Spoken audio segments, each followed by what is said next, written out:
On the seventh game of Christmas, my first son played with me. Several hours of Terraria. Welcome to day number 7, game number 7 on the 12 games of Christmas. Thank you for joining me once again. And if you couldn't tell, today's game is Terraria, a classic.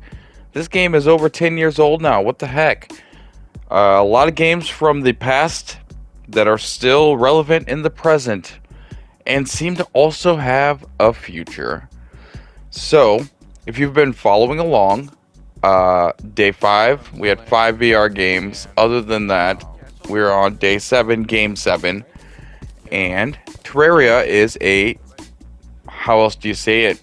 I mean, at the time it came out, the only way to say it was 2D Minecraft with RPG elements.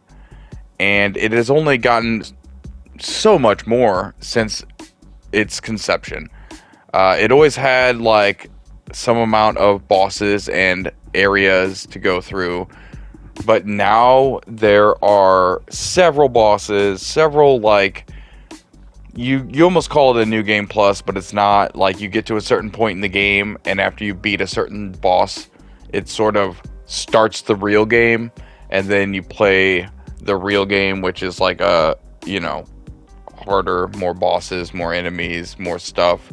But otherwise, you're crafting, you're surviving, you're building, you're mining, you are fighting bosses, fighting monsters, you're dealing with NPCs, you're doing little things that it doesn't tell you what to do, but you got to figure it out. And it's literally a 2D Minecraft with a story mode, and I guess you could call it story mode. Again, it's very open world, it's very non-linear, but there is also a linear path. Once you know what you're doing, it's very easy. We played for a little over 2 hours. It was meant to be an hour. Most of these videos for this series I've been doing, it's 1 hour of playtime. We do what we can in an hour, and I edit that down and talk about it. There have been a few cases, such as Broforce, where the wife and I ended up playing for hours after that, and then Crimson Land, and then this one, we played for an hour, and then we played for another hour and a half or so. But in just 2 hours-ish, we were able to accomplish everything we did in this video, and that is just a small example. If you have more people, you can have multiple people playing. I believe it's up to 16 players on a map, at least on this. I'm playing on, it's a PS4 version, but I'm playing on the PS5. The maps have sizes. You can do like a small, medium, large, and that just determines the size of the actual world. A large world is, as it implies, large, but it is very large, and that's meant for like hardcore, know what you're doing, have time to invest players, and have a bunch of maybe friends to play with you. Otherwise, it's multiplayer online, and it is also split screen. I thought you could do split screen on one console and then do multiplayer, so that you could have, like, we wanted to play, me and my wife on our TV, play with my son and my other son on their separate, in their separate areas. They're playing, and they live separately. So, playing online, multiplayer. I would host a world, we would play split screen, they would join us, and we could all 4 play together in the same world. That was the plan. I swear we've played like that before, and according to Reddit and some other forums, it seems like they removed that. There were issues, and they've never replaced it. But you used to be able to play split screen and online in combination, so that you could have multiple people on one screen, and then also people playing and joining online in the world. For whatever reason, they say it caused problems. Maybe there was a lot of exploiting and cheating you could do. I assume that would be the issue, because there is a lot of exploiting and cheating you could do. However, We are starting a fresh world, medium size, on casual, or whatever the preferred like normal is. There's like an expert mode, and then there's like a creative mode. So you have all your options there, and you're balancing. They've added so many features, and I think my biggest tip would be whether you're playing it, well, however you're playing it, you should use a keyboard and mouse. The controls have been, I would say, optimized for the console, so you can use the controller. It's not bad. They've definitely upgraded some things. You can see that slime there has, or some of the enemies have tracking, little yellow tracking arrows on them. They didn't used to have that, so that makes it a lot easier to lock onto things and fight them than it used to be. Otherwise, the UI, the HUD, all that is very overwhelming, confusing. It took us longer than it should take anyone to figure out how to invite each other and do all that. You can't just go to invite friends. You have to open up your menu, go all the way over to where there's like a little emblem for like players, and then you got to go all the way around that menu and find the little invite. It's a whole mess. And that said, it's worth it in the end, and it's a great game. It has almost endless content and has so many options as far as like, it already had a lot of armor and weapons and blocks and materials you can make custom weapons out of. You could do like boss weapons, you could get all kinds of stuff. They've added more and more, so it's, it's a big game. And it should be. Like I said, it's over 10 years that this game has been out in some form.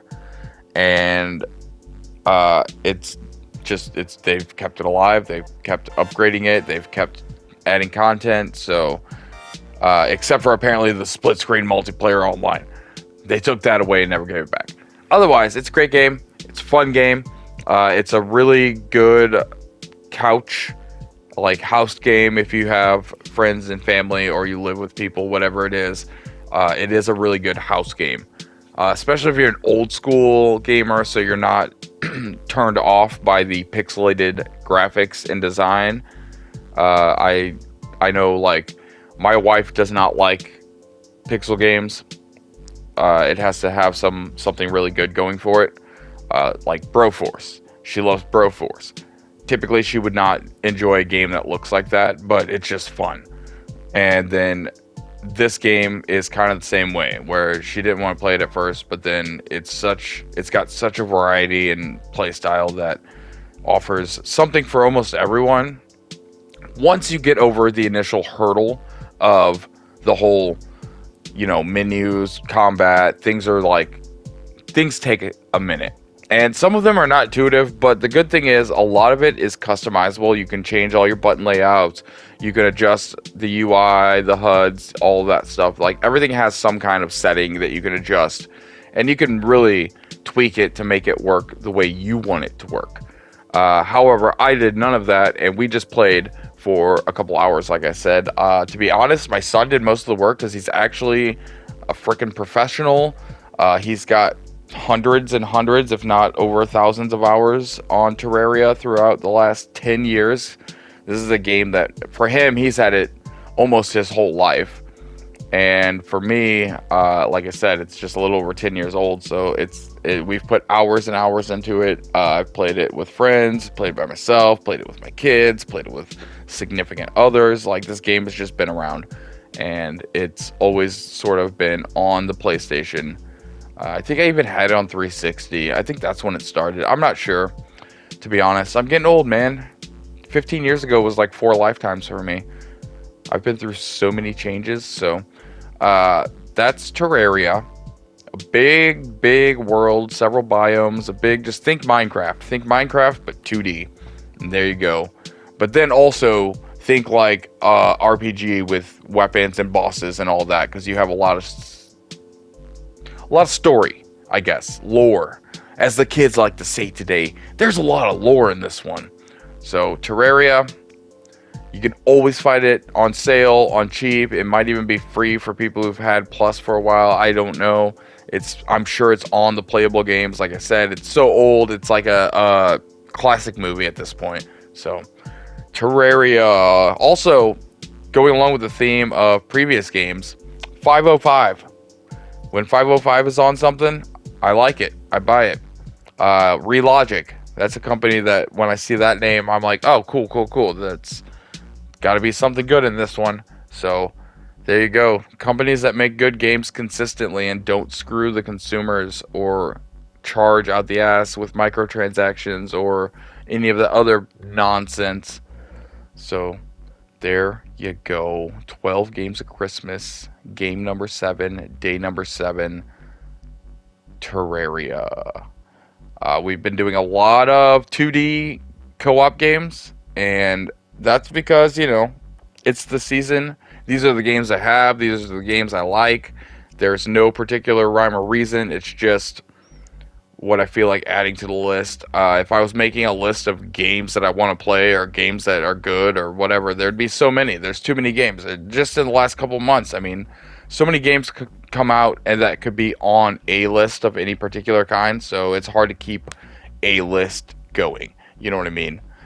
So this is just my 12 games of Christmas, and it's not necessarily Christmas themed or games you should buy for Christmas. It's just 12 days of Christmas games to go with each of those days, and these are all the games that I just thought would be fun to talk about or play. Like I said, past, present, future.